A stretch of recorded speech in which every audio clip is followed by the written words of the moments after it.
High, চলুন আজকে আপনাদের সাথে একটা হেলদি মিল্কশেক শেয়ার করব। মিল্কশেক না, ওটার মধ্যে আরও অনেক কিছু দিব। চলুন শেয়ার করি। এখানে আমি 2টা কলা নিয়েছি, কলাগুলো ছোট ছোট ছিল, তো 2টা কলা নিয়েছি। আর এখানে আমি হচ্ছে 1 গ্লাসেরও বেশি বানাবো, যার কারণে একটু বেশি বেশি দিব সব কিছু।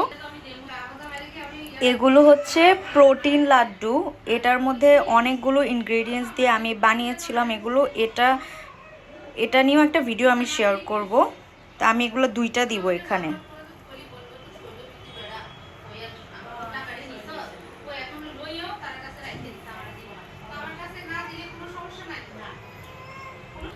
তারপর এখানে আছে ওটস পাউডার। ওটস পাউডার বলতে গেলে এখানে ওটস আছে, তারপরে হচ্ছে ড্রাই যে খেজুরটা ওইটার পাউডার আছে, আর কিশমিশের পাউডার আছে। এখানে 3টা ইনগ্রেডিয়েন্টস দিয়ে একটা পাউডার। এই ওটসটা আমি 2 চামচ দিব।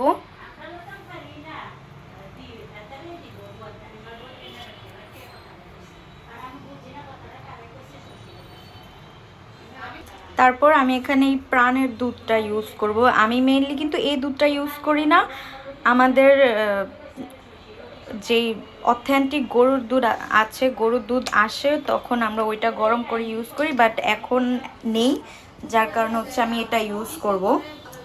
1 গ্লাসের মতো দিয়ে দিব।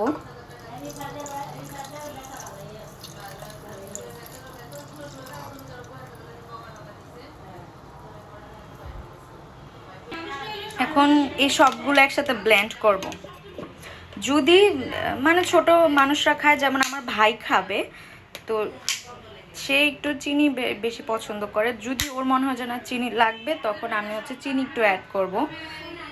আর যারা আমরা বড় মানুষরা খাবো তাদের জন্য চিনি অ্যাড করার এখানে কোনো প্রয়োজন নেই। এই তো রেডি হয়ে গেল আমাদের প্রোটিন হেলদি শেক। এটার মধ্যে আপনারা চাইলে খেজুর অ্যাড করতে পারেন, আমি আর খেজুর অ্যাড করি নাই।